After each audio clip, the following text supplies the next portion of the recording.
अमरावती विभागातील अमरावती, अकोला, बुलढाणा आणि यवतमाळ, वाशिम जिल्हा परिषदेअंतर्गत कार्यरत शिक्षकांच्या विविध प्रलंबित मागण्यांसाठी प्रहार शिक्षक संघटनेतर्फे विभागीय आयुक्त कार्यालयावर धरणे आंदोलन करण्यात आलं। अमरावती विभागातील अमरावती, अकोला, बुलढाणा, यवतमाळ आणि वाशिम जिल्हा परिषदेअंतर्गत कार्यरत शिक्षकांच्या विविध प्रलंबित मागण्यांसाठी प्रहार शिक्षक संघटनेच्या वतीनं विभागीय आयुक्त कार्यालयावर एक दिवसीय लक्षवेधी धरणे आंदोलन करण्यात आलं। यावेळी प्रहार शिक्षक संघटनेचे राज्याध्यक्ष महेश ठाकरे यांच्या नेतृत्वात विभागीय आयुक्त निधी पांडे यांना संघटनेच्या प्रतिनिधी मंडळानं निवेदन सादर केलं। या आंदोलनाची दखल घेत विभागीय आयुक्तांनी विभागातील सर्व मुख्य कार्यकारी अधिकाऱ्यांना 19 जूनपर्यंत प्रलंबित समस्यांबाबत अहवाल सादर करण्याच्या सूचना दिल्या। अहवाल सादर करण्यात हयगय केल्यास कारवाई करण्याचाही इशारा दिला। तर विभागातील शेकडो शिक्षकांनी धरणे आंदोलनात सहभागी होत विभागीय आयुक्त कार्यालयावर जोरदार घोषणाबाजी केली। मागण्या तात्काळ मान्य न झाल्यास तीव्र आंदोलनाचा इशाराही देण्यात आला। जिल्हा अंतर्गत बदली प्रक्रिया झालीच पाहिजे, आंतर जिल्हा बदली प्रक्रिया झालीच पाहिजे, क्षेत्रातील शिक्षकांना न्याय मिळालाच पाहिजे, क्षेत्रातील शिक्षकांना रिक्त दरवाजे बंद मिळालाच पाहिजे। शिक्षक संघटनेचा जय असो। आंतर जिल्हा बदली जिल्हा अंतर्गत एकच मिशन टेन्शन आमच्या हक्काची। आमच्या रास्त मागण्या आहेत, अनेक विषय या ठिकाणी प्रलंबित आहे शिक्षकांचे।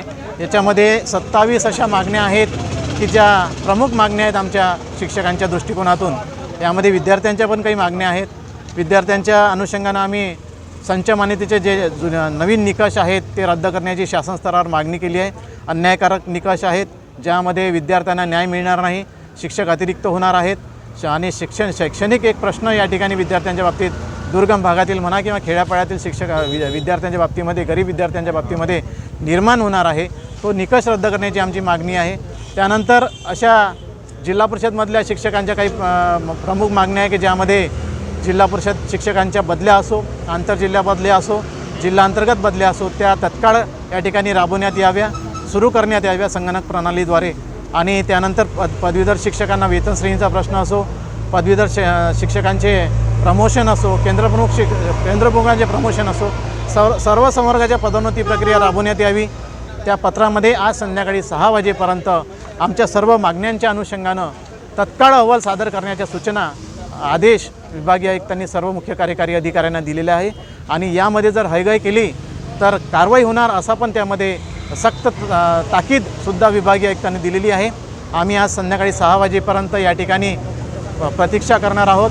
जर शिक्षणाधिकाऱ्यांनी, संबंधित शिक्षणाधिकाऱ्यांनी आणि मुख्य कार्यकारी अधिकाऱ्यांनी आम्हाला प्रतिसाद देऊन अहवाल दिला आणि लेखी आश्वासन जर आम्हाला दिलं की आम्ही या मागण्या इतक्या दिवसामध्ये, एका आठवड्यामध्ये, 15 दिवसामध्ये आम्ही सोडवण्याचा आम्ही लेखी आश्वासन घेतल्याशिवाय या ठिकाणी माघार घेणार नाही।